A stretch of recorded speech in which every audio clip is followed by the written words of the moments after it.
Thank you very much, and it's my big pleasure to be here and share some thoughts and our experience with education. Yes, indeed, we are saying that for parents, the best and the most important thing is, firstly, that education is on a very high level, is up to date, but also, especially nowadays, they need school to take care of kids. Not only teach them, but also support them in their education path, but also with their many challenges they are having. And while implementing reform, the obvious thing is that we have to do this with parents. We have to convince them and prove that school will be demanding, will be up to date, we will use modern technologies, and kids will come from the school with best knowledge possible. This is a challenge, because on the other side, maybe not necessarily on the other side, we have teachers that also have to be convinced that their methods are excellent, but they also are challenging every day the new technologies, etc. One thing is obvious for us. Young people, children, don't feel connected with school. This is something we have to improve. Also working with parents, also working with teachers, but also guaranteeing the best possible conditions and support, also including mental health and inclusion. So I remember when I was in university, my physics professor used to write like very long formulas on the board and then give us like a final equation. I used to always ask him, am I responsible for the derivation or can I just memorize it? So I know the struggle of like this generation being more towards critical thinking rather than memorizing and convincing the older generation. So Dr. Clifton, Malta is known for its strong commitment for both equity and quality, offering almost free education from very early childhood. In a small system where people quickly see whether a policy works or no, what's the most important reform today to keep education trusted and relevant? First of all, good morning, and thank you for the opportunity. We believe that equity and quality have to be the basic principle in our educational system, in the sense that, as per your previous question, people have to trust the educational system. People have to understand and believe that their children are in safe hands, that their children are getting the right skills in order to reach their full potential, the right education, which will help them develop into adults who are able to be a success in their life, in their career, in whatever path they may choose. And as such, as a country, we are investing heavily in education. We are investing in holistic education, giving more space to continuous stakeholder engagement, which obviously include the parents, even the students, and also the educators, who, as my colleague rightly pointed out, are important stakeholders because they are the medium which delivers the curriculum to our students. In Malta, we offer free childcare. Therefore, there's the free childcare, there's the free compulsory education, and there's also the university. And a big emphasis on lifelong learning and also reskilling and upskilling. Therefore, basically, there's a path which is always available for our students, for our population in general, and that is something which, for a small country, is definitely crucial. Therefore, a huge emphasis on quality, a huge emphasis on access to education, and also access to tools which are needed in the modern world. For example, one of the most important measures that the government has implemented in the recent years is ensuring that each and every child has access to digital devices. Therefore, from the fourth year of primary school, we give the two-in-one device to our children, with a laptop given in the 7th year of school, and the relative contents, obviously. And this ensures that no one from our students is left behind. Therefore, when we speak about equality, when we speak about quality, the first thing to assure is that we are able to ensure access to education. And when I say access, it's not just physical attendance in our school. We are a small country, that is very simple. The main challenge is ensuring that we work together as one nation, including with the families, in order to ensure that the educational path is one which delivers the right tools and also the right attitude to our children, especially the critical thinking, in order to be able to achieve the goals that I mentioned before. Just a quick follow-up. You said compulsory education. Why is that? If I had to think about why previous legislators made a huge emphasis on that, is the fact that we have to give the right as a country to every child, irrespective of the social background, to have the opportunity to learn, to have the opportunity to attend, even socially speaking, with his friends in a classroom, which is inclusive, in a classroom which is able to give the safe environment, which in turn helps the development of the children. Therefore, today, all our children, since the early months, attend free childcare, then the primary education, secondary education, and I must say that this path has led us to a steady improvement in the statistics related to the early school leavers. Therefore, today, we have the best results relating to children continuing their studies after obligatory education. Thank you, Minister Mkenda. So Tanzania is expanding vocational and skill-based pathways to support national development and youth employment. How do you ensure these reforms strengthen equity and opportunity? Thank you very much. It's a pleasure to be here. Yes, Tanzania is reforming the education sector on 3 dimensions. One, access, quality, relevance. Access and quality more or less is an incremental process. It's like linear addition to what we believe we already know: access, enrollment rates, and also the number of compulsory years of education, minimizing dropouts, and so on. Quality has to do with foundation skills and also critical thinking, STEM.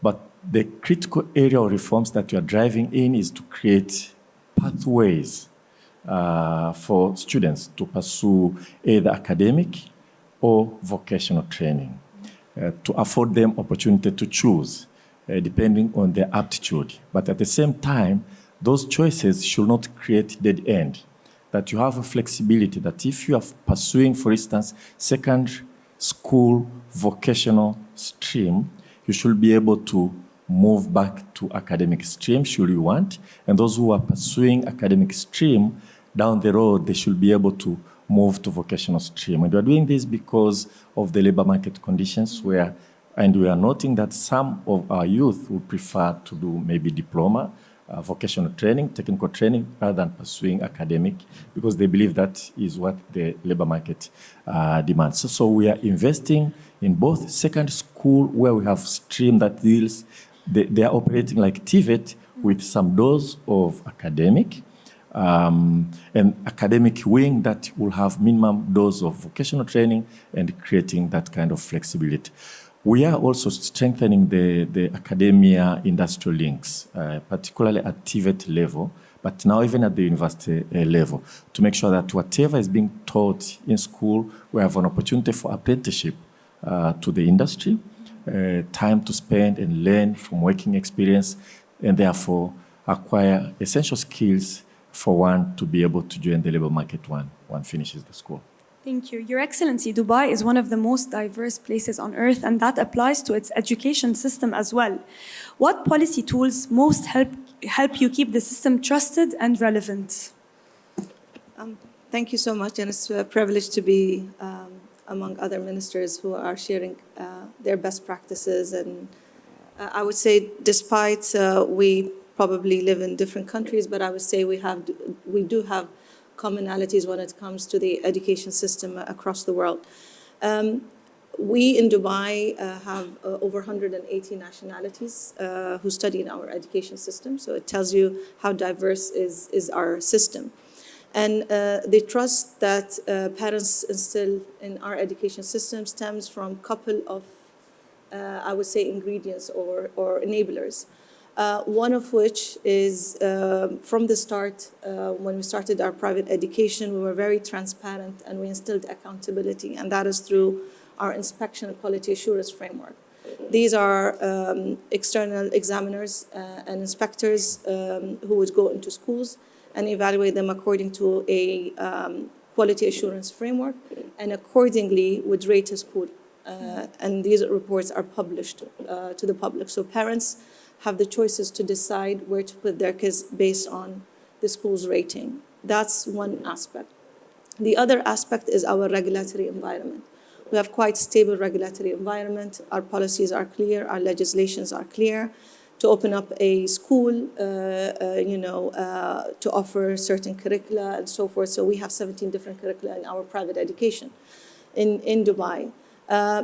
That comes from having a very stable regulatory environment that supports investors and the ease of doing business in Dubai and the UAE. That's another aspect.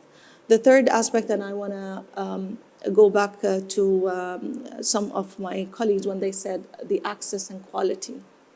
I think it's important that we give access to students and ensure this access also not only comes from a geographical or physical side, but also inclusivity. So we do have an inclusive education policy that ensures that no one child is left behind, that our schools basically embrace children with different abilities, and that our system is able to cater to their needs. So that's the other aspect around access and inclusion. I spoke about the quality around the quality assurance framework. I think the last thing I would say it is Dubai's reputation. We're building on a global brand, where people feel it is home. They're safe here, and therefore they have a trust in the government, and that plays a big role. People and investments flowing into any country, two things they look into that are critical for them beside many other factors: education and health. And I think these are two areas where the government has invested heavily, and therefore we're seeing the results of that. Over the coming 7 years, we need 100 new schools in our education system to cope with the demand that is coming. There's a saying that says, if you have proper education and proper healthcare, you're good to go. You can do anything. So Dr. Clifton, I want to ask you, you spoke about the devices, the technology that is being used in schools. Also, my earlier panel, we were discussing the use of AI and technology, and there were some ways saying that it should be limited, but at the same time, technology always wins. Where do you draw the line? It's more a question of having the appropriate skills and knowledge on how to use AI. And the reality is very simple. AI is not something which is coming or something which is outside. AI is amongst us. AI, if I look at my children who are still very young in their age, one she's 7, the other is 11, they already use AI tools, even for their assignments, for their projects. Therefore, it's more a question of being able to equip our students with the skills and the mentality of what questions to ask, of how to use AI, because AI is there and it's not going anywhere. I think the AI is very important. AI is definitely something which will grow in the future, and therefore we have to ensure that our children are prepared and knowledgeable on how to use it.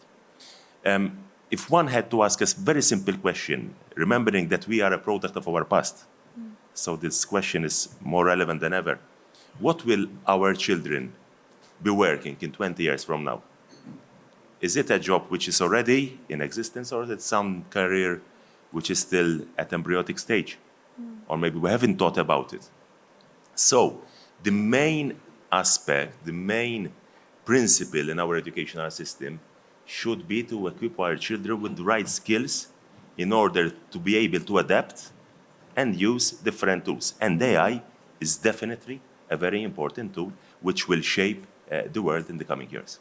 Your Excellency, so if every academic paper students use AI and they all sound the same, what do you do then?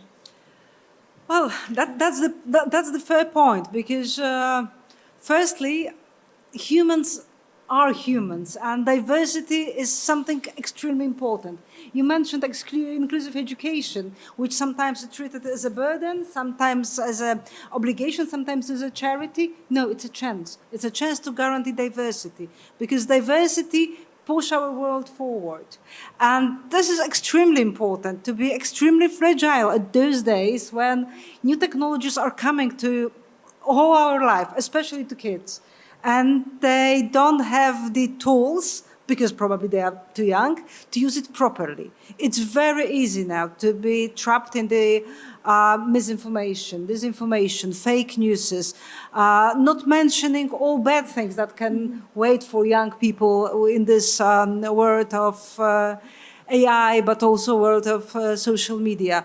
So education, sometimes is a challenge also for teachers and parents, because we are not from that world they are living in, and we don't even know what our kids are watching.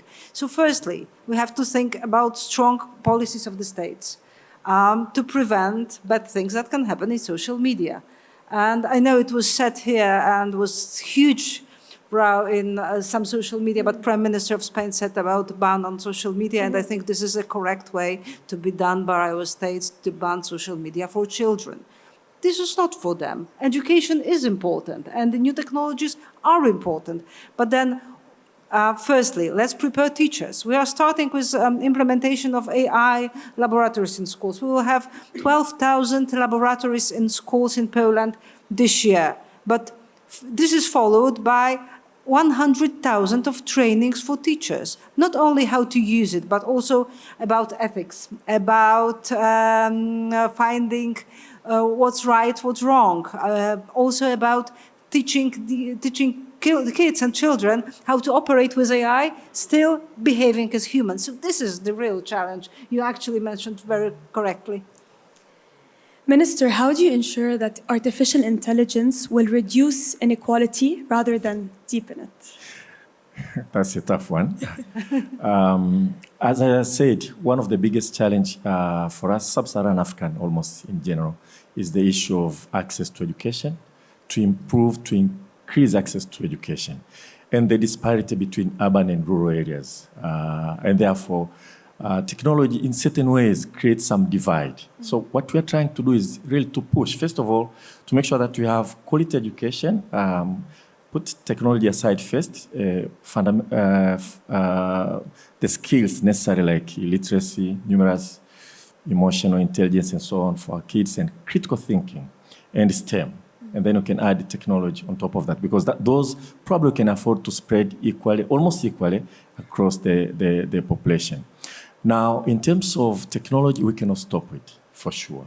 So what we are doing is to introduce it as much as we can to ensure that as many students as possible have access. The teachers, all the teachers in Tanzania now have been afforded tablets that they can use. They can read books from the tablets and so on and try to use the technology.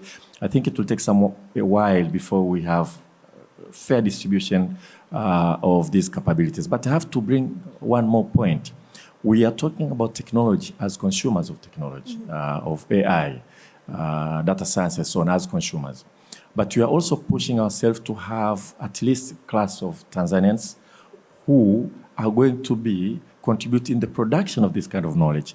So high school graduates in Tanzania now, at least we started this year, we are sending them to best universities abroad to study data science, artificial intelligence, or allied sciences. We just sent 16 to Johannesburg University. I think 34 we are sending them to Ireland, and we want to bring some to Dubai, to your best universities, to study so that at least using meritocracy, picking the best from the high school examinations, we can start to generate the number of Tanzanians who can actually push the frontier of knowledge in technology at the same time. Thank you, Your Excellency. When we talk about artificial intelligence in Dubai, it's not something that's coming in the education system. It's already there, embedded within the educational system. Why is that? I would say it's no surprise. I mean, UAE was always a pioneer, and I think we were the first to have a minister of AI in the world. That push came early on, and because we forecast the future, we prepare ourselves to the future ahead of time. So by the time a trend comes in, we're ready for it. So I would say no surprise. I mean, if you look back to the 2000, when the first, what we called electronic government, before a smart government or a smart services come into play, His Highness announced it in Dubai, and he was very bold and ambitious in his targets, and this is His Highness. And he was very clear about, making sure there is a farewell party to those senior officials who will not meet those targets. So accountability, having BHAG goals, where you shoot to the moon. These are things that ensures that we are ready. And I would say we don't have an issue of access to technology, thank God, and therefore the system is ready to embrace any technology that is coming, and therefore we have a very decentralized system that allows schools to innovate, allows schools to test, different technologies with certain, safeguarding issues that we need to be aware of, and ethics, and this is what we're working on as a government, to ensure that students and educators are equipped with the right skill sets to use AI as a technology or whatever new technology that's going to come in the future. So I would say no surprise to Dubai. Thank you so much, Your Excellencies. Thank you for this fruitful discussion. Thank you. Thank you.